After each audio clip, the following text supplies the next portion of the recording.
In a ceremony overseen by Army Commander Major General Abdolrahim Mousavi, Iranian air defense units officially received domestically developed Karrar drones equipped with air-to-air missiles on Sunday. These Majid missiles, designed for the interception of hostile aerial targets, offer a cost-effective alternative to deploying manned jet fighters for such operations, Iranian state-owned media reported. The Karrar combat drones, armed with Majid missiles, will be strategically deployed along border areas, providing air defense units with the capability to intercept and neutralize hostile aerial threats at significantly reduced costs compared to traditional manned fighter sorties.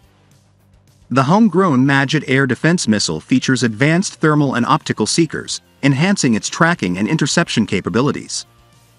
By incorporating these missile-armed drones into their defense arsenal, Iranian air defense units aim to conduct air-based tactical defense operations across various geographical locations, all while minimizing costs and reducing the inherent risks associated with manned warplanes.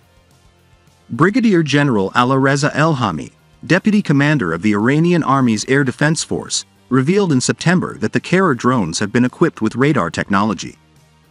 These drones have compelled foreign manned and unmanned aircraft to alter their courses over the Persian Gulf and Sea of Oman at elevated altitudes on multiple occasions, local media reports claim. Karrar reportedly boasts a service ceiling altitude of 47,000 feet. The drone has issued radar or radio warnings to foreign aircraft approaching Iran's coastal waters or its flight information region, FIR.